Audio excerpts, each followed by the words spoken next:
గట్టిగా చెప్తాను.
శ్రీ సత్యసాయిబాబా వారి పాదపద్మములకు నమస్కరించుకుంటూ ఈరోజు మనం గాయత్రి మంత్రం యొక్క విశిష్టతని తెలుసుకుందాం.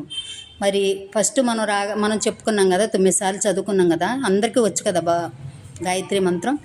ఓం భూర్భువస్సువః తత్సవితుర్వరేణ్యం భర్గో దేవస్య ధీమహి ధియో యో నః ప్రచోదయాత్. అందరికీ వచ్చు మీ అందరికీ. మరి ఈ మంత్రం యొక్క విశిష్టతని మనం ఈరోజు తెలుసుకుందాం.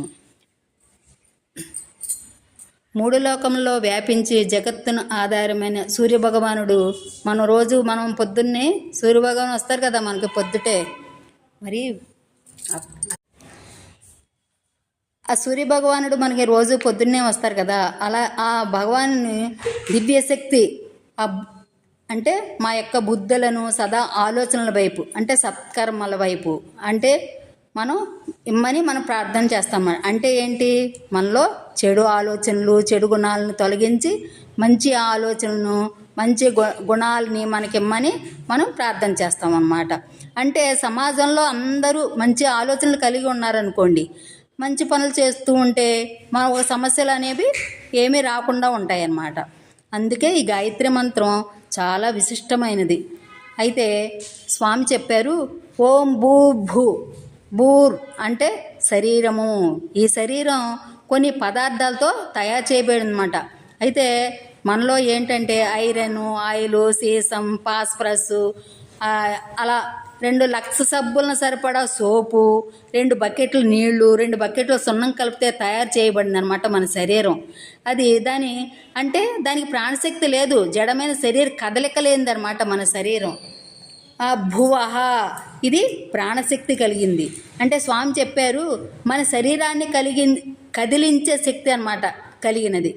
సువహ అంటే ముందు చెప్పుకున్న శరీరం, అంటే మనం చెప్పుకున్నాం కదా అన్ని పదార్థాలతో తయారు చేయబడింది అని. దానికి ప్రాణశక్తి సరిగ్గా పనిచేసేలా చేసేదే శక్తి.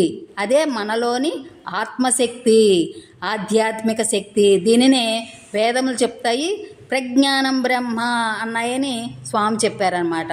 అంటే ప్రజ్ఞానం అనే రేడియేషన్, ప్రాణశక్తి అనే వైబ్రేషన్ కలిసి మెటీరియలైజేషన్ అనే శరీరాన్ని సరిగ్గా పనిచేసేలాగా చేస్తాయని స్వామి చెప్పారు. దీనినే స్వామి విద్యార్థులతో మాట్లాడుతూ ఏం చెప్పారంటే MBA అన్నారంట. M అంటే మైండ్, B అంటే బాడీ, A అంటే ఆత్మ. చూడండి ఎంత సులభంగా చెప్పారో. మీరు కూడా చెప్తారు కదా MBA అంటే ఏంటో అందరికీ తెలుస్తుందన్నమాట. అయితే గాయత్రి మంత్రం గయా అంటే ప్రాణములు, త్రయతి అంటే రక్షించుట, ప్రాణశక్తి కలిగి ఉండి ప్రాణులను రక్షించినది అనమాట ఈ గాయత్రి మంత్రం.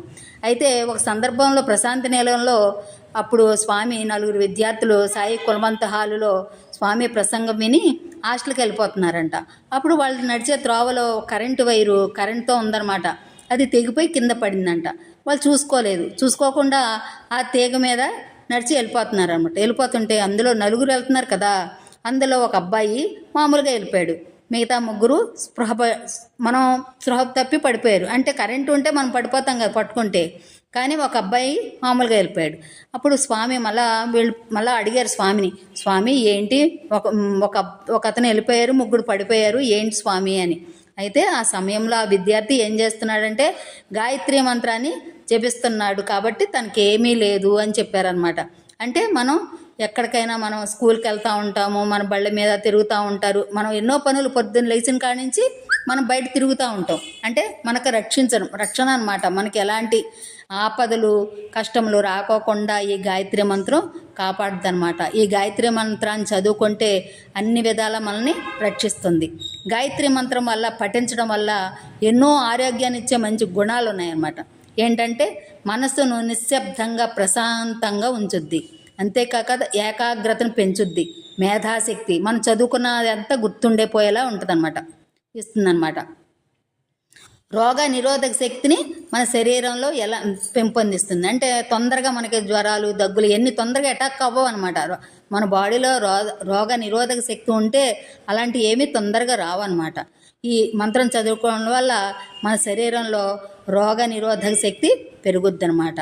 అంతేకాకుండా హార్ట్ని ఆరోగ్యంగా ఉంచుతుంది, నరాల యొక్క శక్తిని పెంచి అవి సక్రమంగా పనిచేసేలాగా చేస్తుంది. మళ్ళీ కొన్ని టెన్షన్లు స్ట్రెస్ దానివల్ల వచ్చే అనర్థాలను కూడా పోగొడుతుంది. అంతేకాకుండా శ్వాసకోశ సంబంధాలు ఆస్మా కొన్ని రోగాలు ఉంటాయి కదా, కొన్ని టెన్షన్లు స్ట్రెస్ దానివల్ల వచ్చే అనర్థాలను కూడా పోగొడుతుంది. అంతేకాకుండా శ్వాసకోశ సంబంధాలు ఆస్మా కొన్ని రోగాలు ఉంటాయి కదా, వాటిని కూడా నివారిస్తుంది. అంతేకాకుండా చర్మాన్ని కాంతివంతంగా ఉంచుతుందన్నమాట. దీనివల్ల ఎన్నో ఉపయోగాలు ఉన్నాయి. కాబట్టి మనం ప్రతిరోజు పొద్దున మధ్యాహ్నం సాయంత్రం మన మనసులో మనం అది మంత్రాన్ని జపించుకుంటూ ఉండాలన్నమాట. చిన్న లేదు పెద్ద లేదు అందరూ నేర్చుకోవాలి చక్కగా ఈ మంత్రాన్ని. అలాగా స్వామి ఆయన ఒక భక్తుడు డాక్టర్ అన్ని మంత్రాల శక్తులను అంటే అమెరికా శాస్త్రవేత్త అనమాట ఒక అతను. అయితే డాక్టర్ హార్వర్డ్ స్ట్రెంజెల్ అని ఆ మంత్ర శక్తులను ఫిజియాలజీ ప్రయోగశాలలో పరీక్షించాడంట. అసలు ఈ మంత్రం ఏం శక్తి ఉంది అనేసి దాని మీద సైంటిస్ట్ అనమాట ఆయన, శాస్త్రవేత్త అంటే. అయితే దానివల్ల ఏంటి అంటే ఆ గాయత్రి మంత్రం ఒక సెకండ్ కంట 1,10,000 శబ్ద తరంగాల్ని సృష్టిస్తుందంట. ఇది అంటే కష్టమైన ఇతర సాధనలు ఏమీ చేయక్కర్లేదు. దీన్ని గట్టిగా మనం చెప్తున్నాం. సింపుల్గా ఈ గాయత్రి మంత్రం సాధన చేస్తే చాలు, అన్నీ సిద్ధిస్తాయి. మంత్రం చిన్నదే కానీ చాలా శక్తివంతమైనది అని రామకృష్ణ పరమహంస గారు చెప్పారంట. మరి స్వామి భక్తుడు ఒక ఆయన యాసాస్ గారు పైలట్గా ఉద్యోగం చేసి రిటైర్డ్ అయిపోయారంట. ఆయన బాబావారి కాలేజీలో టీచర్గా పనిచేసేవారంట. ఆయన 2010 సంవత్సరంలో చాలా జ్వరం ఎక్కువగా వచ్చిందంట. అప్పుడు డాక్టర్లు ఆయనకి పరీక్ష చేసినప్పుడు మీలో విటమిన్ డి 0లో వచ్చేసింది, అయితే ఇంత వయసులో అది పెరగడం చాలా కష్టం, దాన్ని ఏమీ మేము చేయలేమని చెప్పేసి డాక్టర్లు చెప్పారంట. అయితే ఆయన ఏం చేశారంట, వాళ్ళ నాన్నగారు దగ్గర గాయత్రి మంత్రాన్ని నేర్చుకుని తెల్లవారుజామున 5 గంటలకి లేచి ఖచ్చితంగా 108 సార్లు పారాయణ చేయడం మొదలుపెట్టారంట. దాని శక్తి ఉందని ఆయన నమ్మారనమాట ఆ గాయత్రి మంత్రానికి. అయితే రోజు 108 సార్లు అలా క్రమంగా అలా చేస్తుంటే ఆరోగ్యం ఆయన కుదురుపడిందంట. తర్వాత ఆయన 2013లో అప్పుడు డాక్టర్ల దగ్గరికి వెళ్ళి పరీక్ష చేయించుకున్నారంట. అయితే